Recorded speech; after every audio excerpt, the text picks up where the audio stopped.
दोस्तों, आज पेश है महादानव कालचक्र। ये कब चित्र दोस्तों।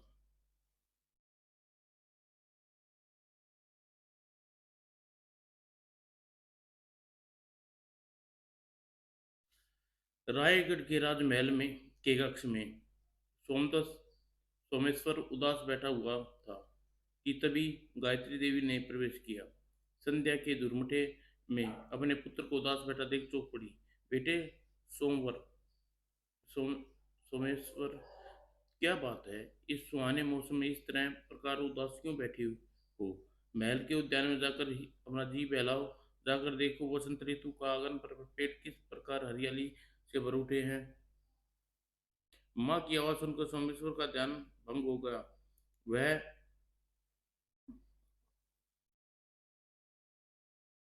भंग हो गया। वह खिन्न स्वर में बोला, माँ, मेरे जीवन में पतझड़ छाई हुई है। मुझे बसंत ऋतु के आगमन से क्या लेना देना?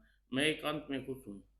सोमेश्वर की बात सुनकर गायत्री विचलित हो उठी। बेटा, तुम्हारी माँ हूँ, क्या मुझे भी अपनी उदासी का कारण नहीं बताओगी? माँ, आप मेरी उदासी का कारण जानती हैं, फिर जानकर अनजान क्यों बन रही हैं? बेटा, यह तुम क्या कह रहे हो? पहलियां न बजाओ और जो जो कुछ भी कहना साफ साफ कहो। ठीक है माँ, तो सुनो। मैं बचपन से आज तक अपने पिता के बारे में आपसे पूछते आया हूँ, पर आपने न तो कभी उनके बारे में कुछ बताती है, न उनका नाम बताती है।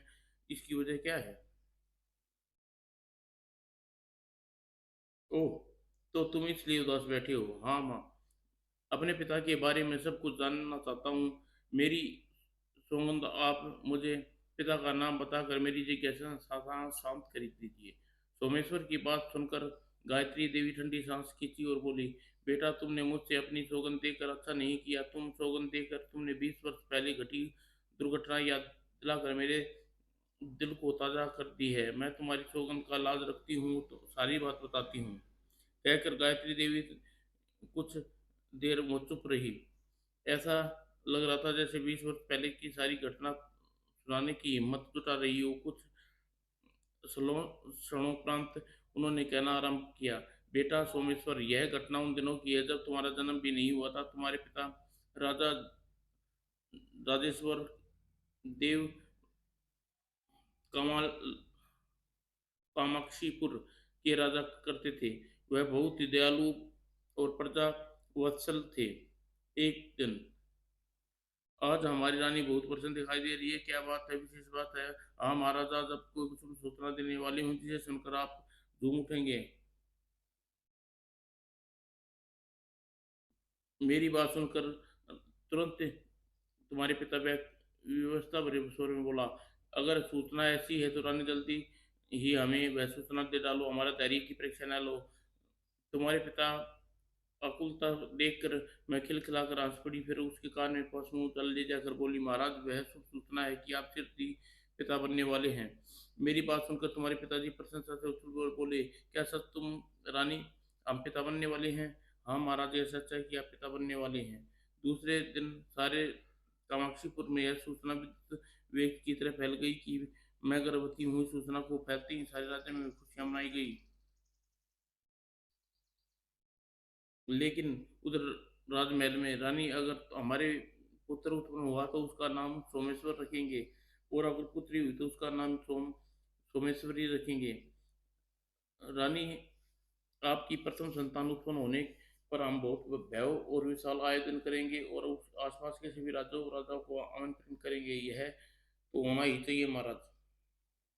जब राजमहल में एक अन्य कक्ष में शुभ सूरजवान गायत्री देवी गर्भवती है और शीघ्र देवी माँ बनने वाली है। यह हमारे लिए अशुभ सूचना है। हाँ, सूचना हमारे लिए सचमुच अशुभ है। वे दोनों बातें कर ही रहे थे। महल की दासी उस कक्ष के बाहर से गुजर रही थी और सूरजवान और ब्रजेश्वर अपने कक्ष में देखकर चौंक पड़ी। और वह चापलूस सूरजवान ब्रजेश्वर के कक्ष में क्या कर रहा है? कोई गुप्त मंत्रणा हो रही है। मुझे दरवाजे के पीछे छिपकर दोनों की बातें सुननी चाहिए। और मंगला दासीन दोनों दरवाजे के पीछे सुनकर दोनों की बातें सुनने लगी। कक्ष के अंदर ब्रजेश्वर ब्रजे- ब्रजेश्वर सूरजवान से कह रहा था, अगर रानी गायत्री ने पुत्र को जन्म दे दिया तो हमारा राजा बनने का अवसर हमारे से छिन जाएगा। हम क्या करें? सूरजभान, हमें कुछ समझ में नहीं आ रहा है कि ऐसी स्थिति में हमें क्या करना चाहिए, तुम ही सलाह दो। कुछ देर बाद, लगता है बगावत करने की घड़ी आ पहुंची है। आप ऐसा कीजिए कि सिद्धि राजा सोमेश्वर को बंदी बनाकर कारागार में डाल दीजिए, अपने राजा बनने का ऐलान कर दीजिए। ओह सोमेश्वर, तुमने अच्छी सलाह दी। अभी वे दोनों बातें कर रही थी कि मंदला के हाथ थाली नीचे गिर गई और झन झन की आवाज से वतन गूंज उठा। वो मुझे सिर दी भाग जाना चाहिए वरना ये दोनों मेरी बोटी बोटी कर डालेंगे। अतः मंगला भयभीत हिरनी की तरह कुदाने भरती हुई वहां से भाग गई। थाली गिरने की आवाज सुनकर दोनों ब्रजेश्वर चीख पड़ा, कौन है? लगता है किसी ने छुपकर हमारी वार्तालाप सुन लिया है। जिसने भी छुपकर हमारी बातें सुनी है, सिर दी महाराज सोमेश्वर को जाकर सारी सूचनाएं दे देगा। इसलिए बेहतर यही होगा कि राजा सोमेश्वर को चौकन्ना होने से पहले ही हमें उसे गिरफ्तार कर लें। लेकिन इस समय रात्रि का प्रथम पैर बीत चुका है, क्या महाराज इस समय गिरफ्तार करना उचित होगा? उचित अनुचित का बात छोड़िए और महाराज को बंदी बनाने के लिए चित्ता से काम लीजिए वरना अपनी जान अपने हाथ धोने की सकती है। सूरजमान, तुम ठीक सही समय पर सही सलाह देते हो। अतः राजा का पद ग्रहण करते ही तुम्हें अपना प्रधानमंत्री बनाऊंगा। धन्यवाद। उधर मंगला सोच में पड़ रही थी। इस समय तो महाराज सो रहे होंगे, अतः सुबह होते ही ब्रजेश्वर के षड्यंत्र से सूचना दूंगी।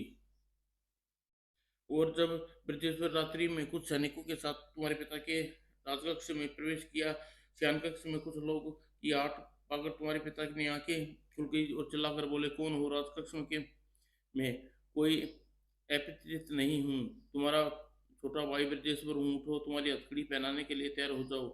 ब्रजेश्वर की आवाज सुनकर मेरी भी आंखें खुल गई। मैं भयभीत चारों ओर देखने लगी। तभी से सैनिक ने आगे बढ़कर दीपक जलाया और तुम्हारे पिता चौकन्ना होकर बोले, उछल खड़े हो गए जैसे बिच्छू ने काट लिया हो और भयभीत होकर बोले, ब्रजेश्वर, तुम अपने भाई, मेरे कानों पर मुझे धोखा तो नहीं दे रहे? यह तुम मुझसे क्या सुन रहा हूँ? तुम ठीक सुन रहे हो मेरे प्यारे भाई। तुमने बहुत दिन कामाक्षीपुर पर राज कर लिया, अब मेरी बारी है। सैनिकों, बंदी बना लो। सैनिकों ने तुरंत आगे बढ़कर राजा के पिता के हथकड़ियां डाल दी। यह देख मैं क्रोध से तिलमिला उठी। ब्रिटिशवर, तुम आस्तीन के सांप निकले। तुमने राम जैसे भाई को तुमने आज हथकड़ियां पहना दी।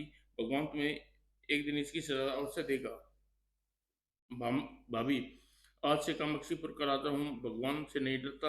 कामाक्षीपुर का राजा होने के नाते मैं तुम्हें आज्ञा देता हूँ, तुम अपने गर्भ शिशु के साथ सुबह होने से पहले ही अपने पिता के यहाँ चली जाओ। लेकिन ध्यान रहे, तुम्हारे पति राजेश्वर मेरे पास बंधक के रूप में रहेंगे। अगर तुमने जाकर अपने पिता से कुछ भी नहीं बताओगी, जिससे जिस दिन तुमने अपने पिता को भाई तुम्हारे पिता या तुम्हारे भाई ने कामाक्षीपुर पर हमला करने की योजना आएंगे, समझ लेना राजेश्वर का जीवन का अंतिम दिन होगा। नहीं, तुम ऐसा नहीं मत करना। मैं रात्रि को यहाँ से चली जाऊंगी, तुम महाराज के साथ कुछ भी नहीं कहोगे। सोमेश्वर, इतनी घटना सुनाकर गायत्री चुप हो गई। माँ के चुप होते देख सोमेश्वर व्याकुलता भरे स्वर में कहा, उसके बाद क्या हुआ माँ? तुम चुप क्यों हो गई? तुम मेरे पिता को क्या हुआ? गायत्री रुदे स्वर में बोली, बेटे, जिस रात हम ब्रजेश्वर तुम्हारे पिता राजेश्वर राजेश्वर देव को बंदी बनाया था, मैं अकेली कामाक्षीपुर के राजमहल के चारों तरफ के चोरों से निकल आई। और इस घटना को आज 20 वर्ष व्यतीत हो गए हैं। यही रायगढ़ में तुम्हारा जन्म हुआ। आज तक मैंने भी अपने वृद्ध राज वृद्ध पिता महाराज चंद्र मणि राय वह अपने दोनों भाइयों को इस घटना के बारे में नहीं बताया। उनके बारे में आज राजेश राजेश्वर देव ने के मुझसे पूछताछ की, पर मैंने सौगंध देकर उन्हें चुपचाप कर दिया।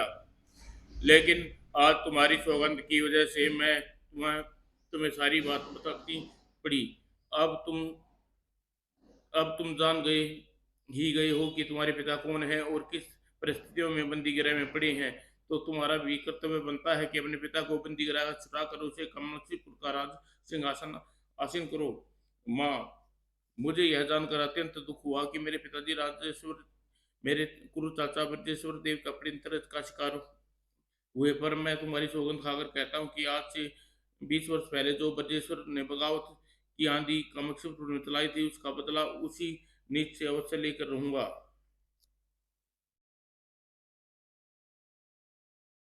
गायत्री देवी आंसू पोतती हुई बोली, तुम मुझे तुमसे इसी बात की आशा थी बेटा।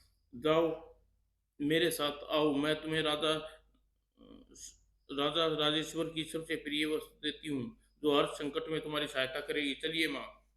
और एक रत्न जड़ित म्यान म्यान वह से एक तलवार निकाल कर सोमेश्वर को देती हुई बोली, बेटे, जब से मैं 20 वर्ष पहले कामाक्षीपुर से आई थी, यह तलवार जो तुम्हारे पिता की थी, इसे साथ ले आई। अब क्योंकि यह तलवार ग्रहण करने का योग्य हो गई हो, इसे स्वीकार करो।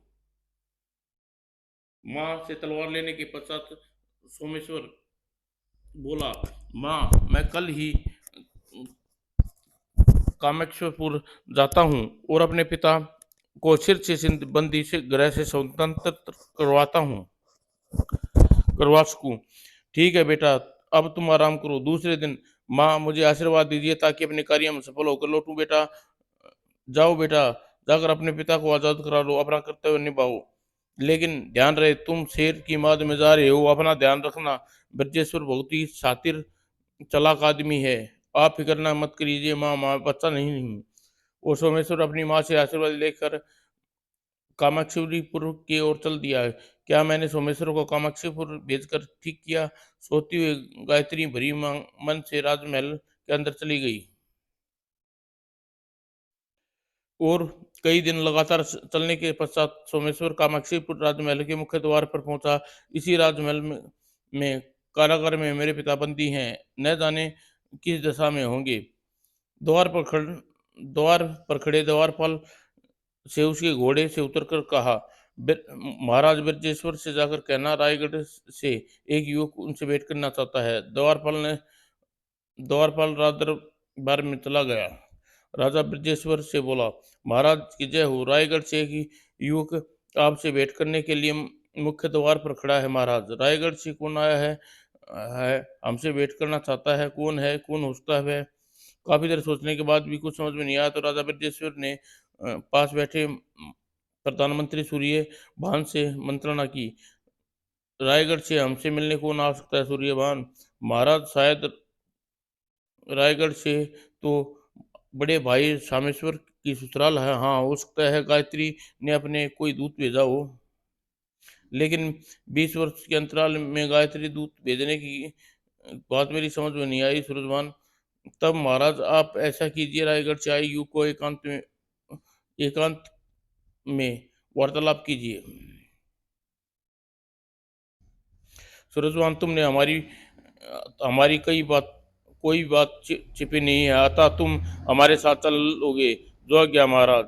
राजा ब्रजेश्वर ने द्वारपाल को आदेश दिया, जाओ, रायगढ़ से आए युग को राजकीय अतिथि गृह में ठहराओ। दरबार समाप्त होने जाने पर हम उनसे मुलाकात करेंगे। जो आज्ञा महाराज। द्वारपाल ने वहां से चला गया और सोमेश्वर को ले जाकर अतिथि गृह में ठहरा दिया। दरअसल उधर दरबार में कार्रवाई जल्दी से जल्दी समाप्त करके राजा ब्रजेश्वर, प्रधानमंत्री सूरजभान तथा अतिथि गृह में पहुंचे। राजा ब्रजेश्वर को देखकर सोमेश्वर ने मन ही मन अपने क्रोध को दबाते हुए शांतापुर ने झुककर कहा, कामाक्षी के राजा पूजनीय चाचा जी ब्रजेश्वर को मेरा प्रणाम। चाचा जी, हमें कहने वाला ये हो, तुम कौन हो? मैं आपके बड़े भाई राजेश्वर का पुत्र सोमेश्वर हूँ। आपने पिता को बंदी गृह से मुक्त कराने आया हूँ। क्या तुम राजेश्वर के पुत्र हो? हाँ। जब तक मेरी माता 20 वर्ष पहले कामाक्षीपुर से निकली गई, तब मैं उनके गर्भ में था। ओह।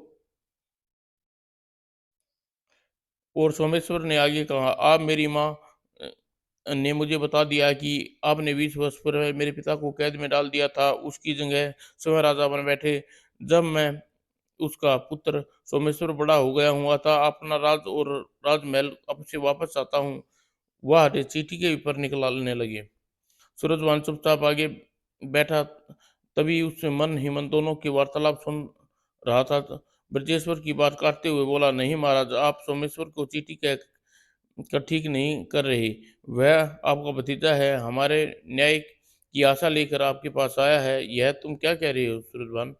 तब सूरजभान ने राजा ब्रजेश्वर के कान में धीरे से कहा, मैं जानता हूँ महाराज, आप इस युग का दुस्साहस पर अभी इसे मौत की घाट उतार सकते हो, पर शत्रु हमेशा छल व युक्ति से जीतना चाहिए। यही रणनीति का मूल मंत्र है।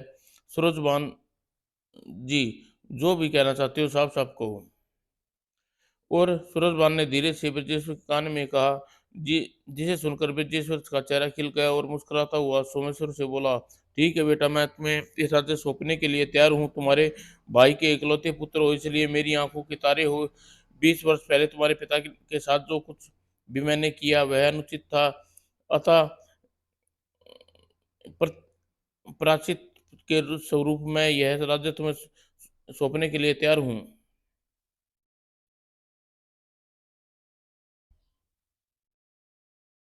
लेकिन परेशानी मुझे इस बात की है, राज करते हुए 20 वर्ष व्यतीत हो गए हैं, मुझे यहाँ की प्रजा नहीं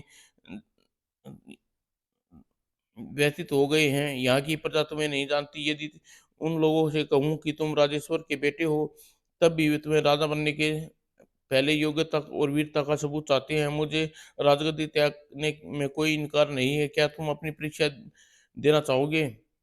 सोमेश्वर समझ गया कि सूरजभानु उसके ध्रुव चाचा कोई चाल चल रहा है। अतः ब्रजेश्वर से कहा, चाचा जी, राजगद्दी प्राप्त करने के लिए मुझे किसी भी प्रकार की कोई परीक्षा देने की आवश्यकता नहीं। फिर भी मैं आपकी बात टालूंगा नहीं। यदि समय आप मुझसे छल कर रहे हैं तो मुझसे छल कर रहे हैं तो यह आपका बड़प्पन रहेगा। किसी भी कठिनाई से पीछे नहीं हटूंगा। सोमेश्वर की बात सुनकर ब्रजेश्वर ने आंखें तिरछी करके होठों मुस्कुरा कर बोला, तुम्हें 3 परीक्षाएं देनी होगी। उन तीनों परीक्षाएं में उत्तीर्ण हो गए तो राज्य तुम्हारा हो जाएगा, और सबसे पहले मुझे सोने की चिड़िया ला कर दो। ठीक है, जो आपने सोने की चिड़िया ला कर दूंगा। पहले मेरी एक प्रार्थना है। बोलो, तुम्हारी क्या प्रार्थना है? सोने की चिड़िया लाने से पहले एक बार अपने पिता से मिलना चाहता हूँ। सोमेश्वर की बात सुनकर विद्येश्वर खिलखिला कर हंस पड़ा। सोमेश्वर को घूरता हुआ बोला, पिताजी से मिलने की ऐसी क्या बेसब्री है बेटा? पहले सोने की चिड़िया तो ले आओ। जब तुम सोने की चिड़िया ले आओगे तो हम तुम्हारे पिताजी से मुलाकात करा देंगे। ठीक है, अब मैं अपने पिताजी से तभी मिलूंगा जब सोने की चिड़िया ले आऊंगा। इस बात इस वार्तालाप के बाद सूरजभान और ब्रजेश्वर देव सोमेश्वर को कक्ष से बाहर निकल आई और रागिर में सूरजभान और विजय से बोला, महाराज, अब सोमेश्वर सोने की चिड़िया की खोज में जाएगा। इस बात को सभी जानते हैं कि सोने की चिड़िया तक पहुंचना कठिन कार्य है। सोमेश्वर सोने की चिड़िया की खोज में भटकता हुआ ह- ही रास्ते में मर खप जाएगा, और इस प्रकार बिना खून खराबा किए ही आपको रास्ते से हट जाएगा। तुम ठीक कहते हो सूरजभान, अगर वह हमारी परीक्षा में खराब ही उतर गया तो हम उसे भूल भुलैया में भेजेंगे, जहां उसे खूंखार शेर फाड़ डालेगा। और यदि वहां से भी बच कर आ गया तो अकल हम उसे जादूगरनी त्रिलिया के शीशा लाने के लिए भेजेंगे। त्रिलिया जादूगर त्रिकाला जादूगरनी जिसका पल भर में अंत कर देगी। और उधर ब्रजेश्वर देव और सूरजमान के जाने के पश्चात सोमेश्वर ने एक पल के लिए भी कामेश्वर में नहीं रुका। वह अपने घोड़े पर बैठकर अपनी माँ के पास आया, रायगढ़ पहुंचा और गायत्री देवी को सारी बात बताई। और बात सुनकर परीक्षा जो है परेशान हो उठी। बेटा, यह मत 7 समर पर दानव देश है, वहां पर काल चक्र नाम का दानव का राज्य है, उसी में सोने की चिड़िया है। जिसे वहां तक कैसे पहुंच सकते हो माँ? ऐसा कौन सा काम है जो मनुष्य नहीं कर सकता? मैं 7 समुद्र पार दानव देश सोने की चिड़िया लेकर आऊंगा। जीते रहो बेटा, तुम्हारी दृढ़ता देखकर मुझे अत्यंत प्रशंसा हो रही है। जाओ, मेरा आशीर्वाद तुम्हारे साथ है। माँ का आशीर्वाद सोमेश्वर समुद्र की ओर चल दिया। चलते चलते उसे पहले समुद्र के किनारे पहुंचा। ये इस विशाल समुद्र को किस प्रकार पार पाऊंगा? तभी उसकी दृष्टि एक योगी पे पड़ी। मुझे उसके पास जाकर प्रणाम और उस आशीर्वाद लेना चाहिए। वह योगी के पास पहुँचा और प्रणाम करते हुए बोला, योगीराज मेरा प्रणाम स्वीकार करो। प्रणाम वत्स, तुम कौन हो और इस अगाध समुद्र के किनारे किस उद्देश्य से आए हो? सोमेश्वर योगी को सारी बात बताई। मैं सोने की चिड़िया लेने सात समुद्र पार दानव देश जाना चाहता हूँ, पर वहाँ यह नहीं समझ पा रहा कि समुद्र पार कैसे करूँ। सोमेश्वर की सारी बात सुनकर योगी चौंक पड़े और बोले, बेटा सात समुद्र पार करना कोई भयंकर कार्य है। रास्ते में ऊंचे बर्फ के ढके पहाड़, अत्यंत हिंसक जीव जंतु से भरे वन, चौड़ी चौड़ी गहरी गहरी नदी नालियां, आकाश से छूने वाले दुर्गम पहाड़ मिलेंगे। कितनी कितनी ही प्रकार की जंगली जातियों के मनुष्यों से तुम्हारा सामना होगा। समुद्र एक ऐसी जगह है जहाँ दो पहाड़ मिलेंगे जो लहरों से बहकर एक दूसरे की तरफ आते हैं, बड़ी और बड़े जोर से आपस में टकराते हैं। कठिन कठिनाई यह है कि आगे बढ़ने के लिए उन दोनों के बीच से गुजरना पड़ता है, और अगर उसी समय वे दोनों आपस में टकरा गए तो बीच में गुजरने वाला दोनों पहाड़ों के बीच में फिस जाएगा। योगीराज, इन सब कठिनाई से डरने वाला नहीं हूँ, बस मुझे यह बता दीजिए कि समुद्र को पार कैसे किया जाए। बहुत वर्षों पहले एक बार मैंने सात समुद्र पार जाने की ठानी थी। तब केसीपुर के शिल्पी मधुकर के पास गया था। मधुकर बहुत ही कुशल शिल्पी है। वह ऐसा रथ का निर्माण करना जानता है जो जमीन पर भी चल सकता है और पानी में भी तैर सकता है। अच्छा, मैंने अपने लिए उससे एक रथ बनवाया, सात समुद्र पार करने के लिए चल दिया।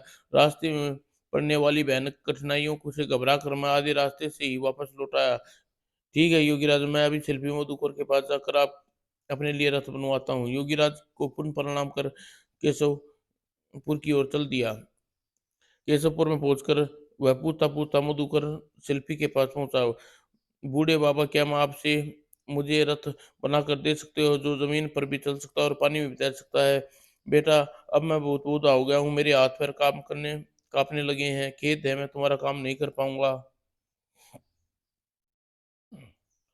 तब सोमेश्वर ने अपने सात समुद्र पार करने का उद्देश्य मधुकर को बताया। उस रथ बनाना स्वीकार कर लिया। ठीक है बेटा, जब तुम इतने पवित्र उद्देश्य से सात समुद्र पार करने रहे हो तो किसी भी तरह मैं तुम्हें रथ बनाकर अवश्य दूंगा। धन्यवाद बूढ़े बाबा। और मधुकर शिल्पी उसी समय रथ बनाने जुट गया और कई दिन अथक परिश्रम के पश्चात निर्माण किया। बेटा बेटा तुम्हारा यह रथ तैयार है।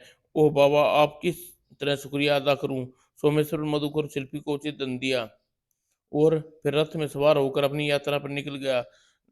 जब मुझे विश्वास हो गया कि मैं अपने ध्येय में सफल होकर लौटूंगा, और चलते चलते सोमेश्वर रथ समुद्र के किनारे पहुंचा और सोमेश्वर मन ही मन भगवान का स्मरण किया और रथ पर समुद्र में उतार दिया। समुद्र के पानी में ऐसे चलने लगा जैसे भूमि पर चल रहा हो। सचमुच मधुकर शिल्पी की कला बेजोड़ है। रथ किस प्रकार आसानी से पानी में चल रहा है।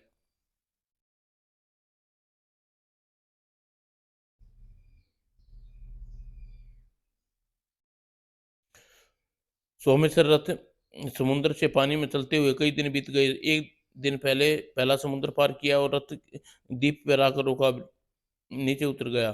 कई दिनों तक लगातार समुद्र की लहरों में चलते चलते मुझे बुरी तरह थक गया हुआ था। कुछ देर द्वीप पर टहल लूं, थोड़ा आराम कर मिल जाएगा। कुछ देर टहलने के बाद एक वृक्ष के नीचे लेट गया। अभी वहां लेटा हुआ था कि कुछ ही समय व्यतीत हुआ होगा। जिस द्वीप में रहने वाले कबीले के लोग उधर आ निकले और देखकर कबीले के सरदार उसके पास आया और कड़कती आवाज में पूछा, ए कौन है तू, इस द्वीप पर क्या कर रहा है?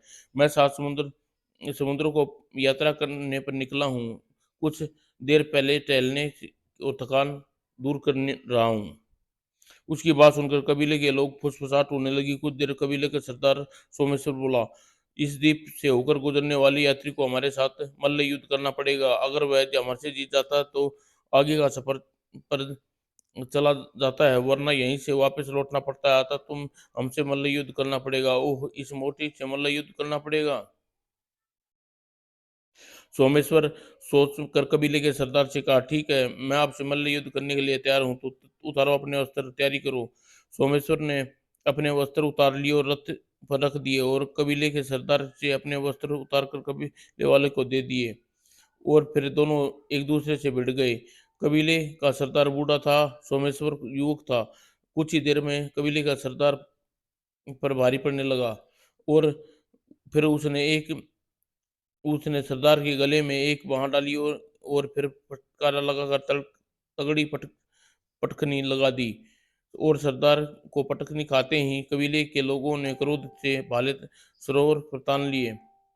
यह देख सोमेश्वर का माथा ठनका लगता है। अब अपने सरदार को हारते देख ये लोग क्रोधित हो गए। यहाँ था मुझे पहले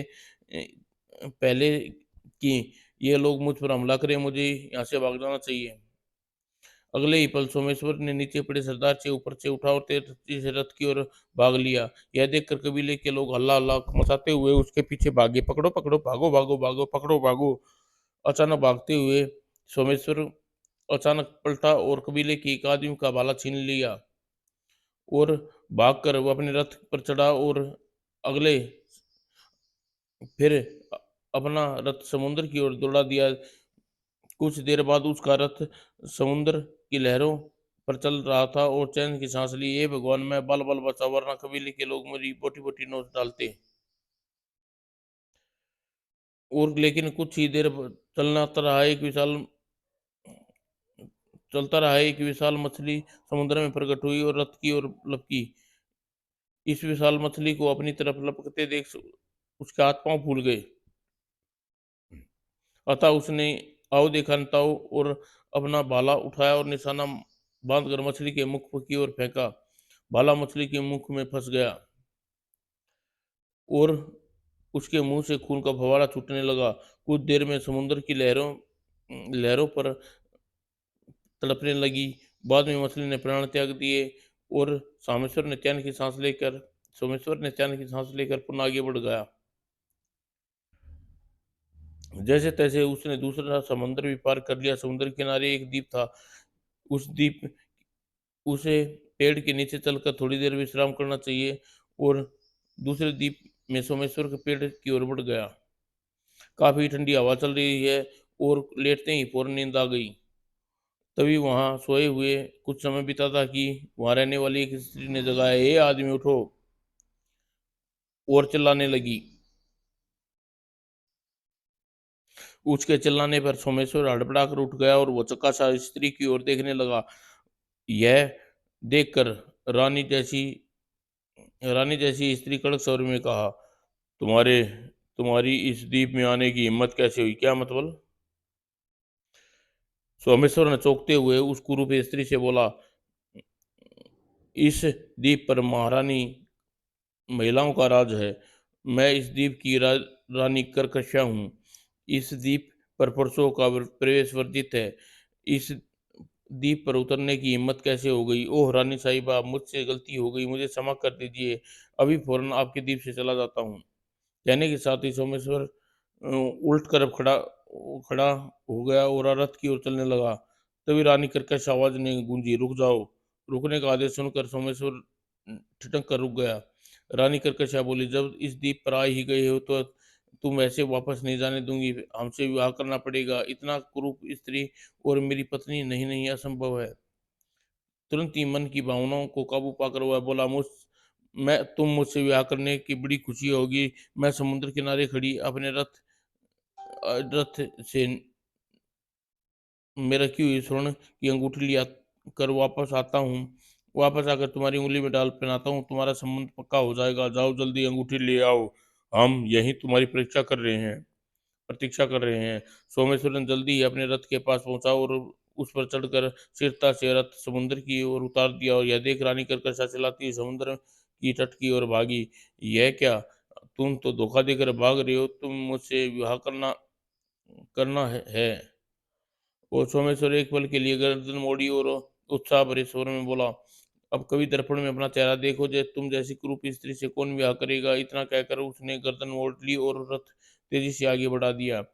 इसी प्रकार परेशानी इसी प्रकार परेशानी से विभिन्न विपदाओं से जूझते हुए सोमेश्वर 6 समुद्र पार कर लिए और अंत में 7वें समुद्र में पहुंचा। लगता है इसी समुद्र में आपस में टकराने से 2 पहाड़ हैं, अतः समुद्र में जरा संभल कर यात्रा करनी पड़ेगी। सोमेश्वर संभल कर रथ चलाने लगा। जब वह आधा समुद्र पार कर रहा तो उसने समुद्र में तैरते 2 पहाड़ को दिखाई दिए और अ, तेजी और तेज आंधी चलने लगी। ओह! लगता है इन पहाड़ों की टक्कर होती है। आंधी चलने से पहाड़ लहरा कर हिलने लगे हैं।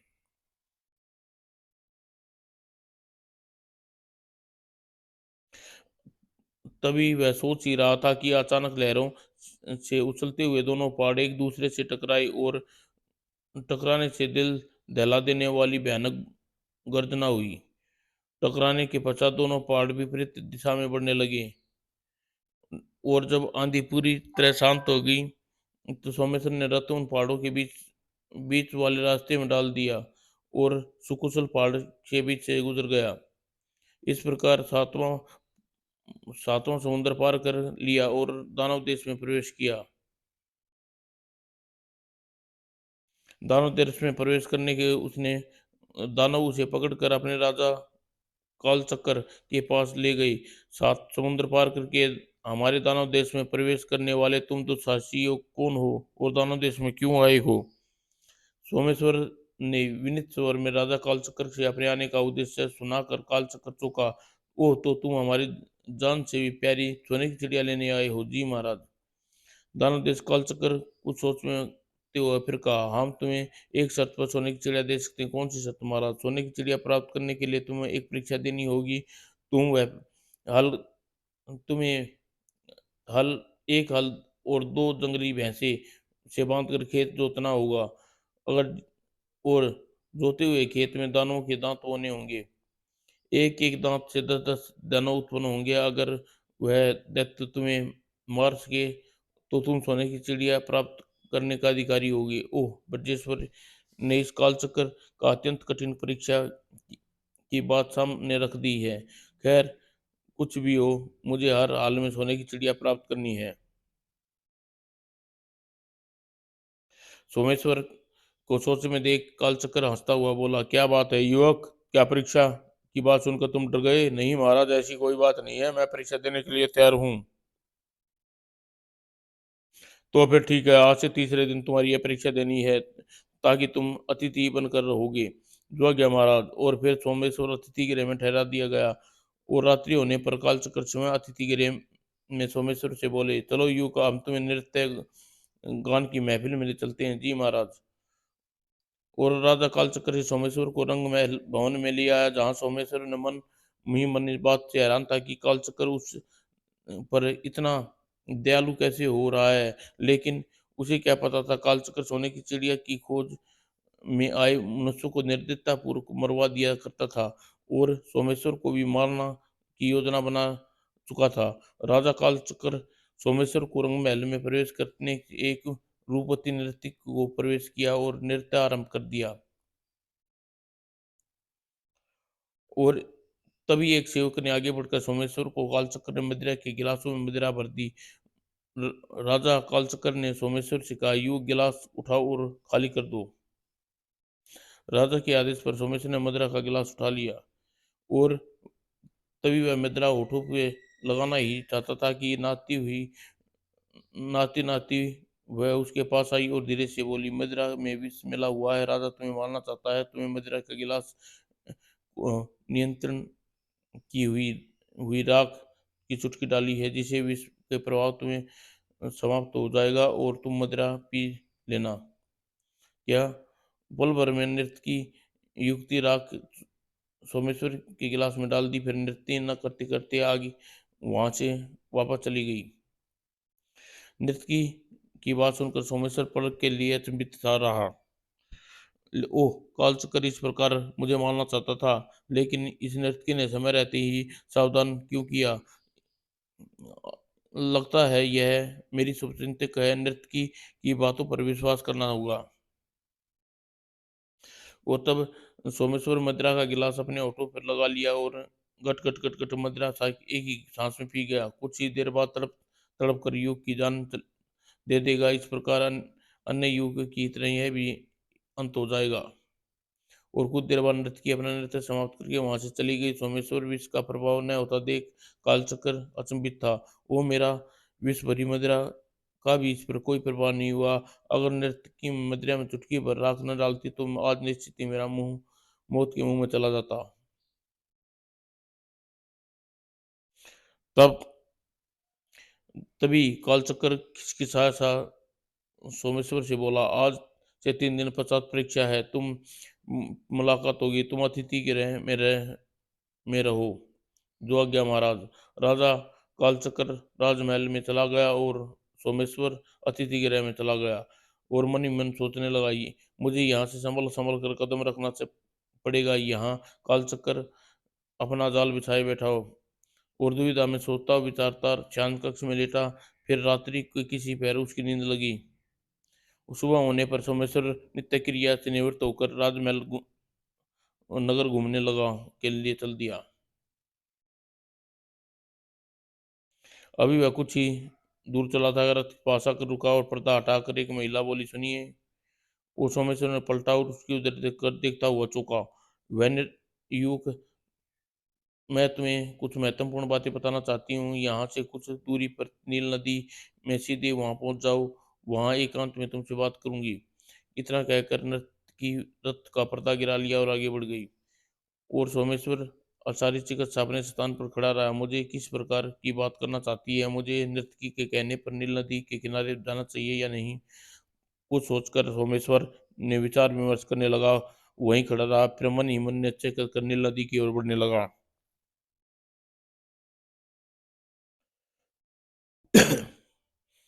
जब वह नील नदी के किनारे पहुंचा तो नर्तकी पहले से वहां खड़ी थी, उसकी प्रतीक्षा कर रही थी। उसे देखकर बोली, कल आपने मेरी जान बचाकर मुझ पर उपकार किया, मैं आपका आभारी हूँ। नहीं नहीं, आभारी होने की कोई अवस्था नहीं है, वह मेरा कर्तव्य था। कुछ सोचकर सोमेश्वर ने उससे कहा, मैं म, आपने मुझे यहाँ बुलाया और आप मुझसे क्या कहना चाहती हैं? सबसे पहले तुम्हें अपने बारे में सब कुछ बता देना चाहती हूँ। मेरा नाम धनलक्ष्मी है। यहाँ की 1 मील दूर नदी के में भगवान शंकर का एक मंदिर है। मेरे पिताजी उस मंदिर में पुजारी थे। पुजारी होने के साथ साथ वो तंत्र मंत्र जादू टोना भी अच्छे से ज्ञाता थे। उन्होंने मुझे थोड़ा बहुत तंत्र मंत्र और जादू की शिक्षा दी थी। एक दिन कालचक्र की बुरी दृष्टि मुझ पर पड़ गई। उसने मेरे पिता से मेरा हाथ मांगा। मेरे पिता ने वैकुलता ब्राह्मण थे। वो कालचक्र एक क्रूर दानव। मेरे पिता ने कालचक्र को शाप इनकार कर दिया, जिससे वह क्रुद्ध होकर कालचक्र ने उसी समय मेरे पिता की हत्या कर दी और मेरे 10 वर्षीय छोटे भाई जयदेव को कैद कर लिया। मुझसे जबरदस्ती अपने साथ ले आया और राज नर्तकी बना दिया। ओह तो तुम ब्राह्मण की पुत्री हो? सुनकर धनलक्ष्मी की आंखों में आंसू आ गए। हाँ, मैं एक ब्राह्मण की पुत्री हूँ। दुष्ट कालचक्र कहता है कि नर्तकी यदि मैं नर्तकी का पेशा नहीं करूंगी तो वह मेरे भाई को बेमौत के घाट उतार देगा। इसलिए मुझे खून के आंसू बही कर मजबूरी में नृत्य करना पड़ता है। ओह!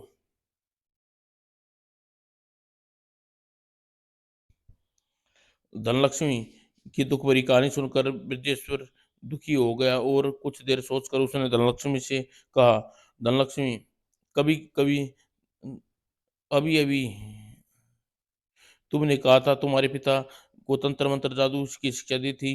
जब तुम तंत्र मंत्र जादू के जोर से अपने भाई को कालचक्र की कैद से क्यों नहीं आजाद छुड़ा लेती? यह सच है कि मैं जादू तंत्र मंत्र और जादू जानती हूँ, पर पिताजी मुझे पूरी शिक्षा नहीं दे पाए थे कि कालचक्र ने उसकी हत्या कर दी। मुझे तो आज तक यह भी पता नहीं चला कि मेरे भाई को कालचक्र ने किस स्थान पर कैद किया हुआ है। अगर मुझे यह पता चल जाए तो मैं तंत्र मंत्र द्वारा उसे वहां से छुड़ा लूँ। सोमेश्वर डरासा बंधासा हुआ बोला, बहन धनलक्ष्मी, तुम दुखी न हो। भगवान ने एक दिन तुम्हारी पुकार अवश्य सुनेगा। क्या तुमने मुझे बहन कहा? हाँ, आज से मैं तुम्हार मेरी बहन हूँ। मैं वादा करता हूँ कि तुम्हें तुम्हें वह तुम्हारे भाई कालचक्र के पंजे से निकाल कर अपने साथ ले जाऊंगा। भैया, मैं धन्य हो गई जो मुझसे तुम जैसा भाई मिला। भगवान तुम्हें दीर्घायु करे। फिर सोचकर धनलक्ष्मी ने उससे बोली, लेकिन भैया, 7 समुंदर पार करके दानव देश में तुम किस प्रयोजन से आए हो? बहन, यह एक लंबी कहानी और दुख भरी कहानी है, कहकर सोमेश्वर ने शुरू से आखिर तक सारी बात धनलक्ष्मी को बता दी। सब कुछ धनलक्ष्मी ने एक ठंडी सांस से लेते हुए बोली, सोमेश्वर भैया, तुम यहाँ से सोने चिड़िया लेने आए हो? हाँ बहन। सोमेश्वर भैया, सोने की चिड़िया का एक बहुत प्रिय है, है। द्वीप के में एकदम दूसरे किनारे पर बहुत बड़ा एक बरगद का पेड़ है, उसके तने में एक बहुत बड़ी कोटर है। काल चक्र सोने की चिड़िया उसी में रखी है। दो विषैले सर्प फन उठाए हमेशा उस कोठर के सामने पहरा देते रहते हैं। उन उन सर्पों को आंखों में की ओर देखता है तो वह अंधा हो जाता है। उसकी जहरीली सांसें की वजह से बरगद के आसपास हवा जहरीली है। खून इस हरकतों से सोने की तुम सोने की चिड़िया तक कैसे पहुंच पाओगे? बहन, जैसे भी हो, मुझे सोने की चिड़िया हर हाल में प्राप्त करनी है। सोने की चिड़िया के साथ अब मेरे बंदी पिता का भविष्य जुड़ा हुआ है। चमत्कारी जूते दोस्तों।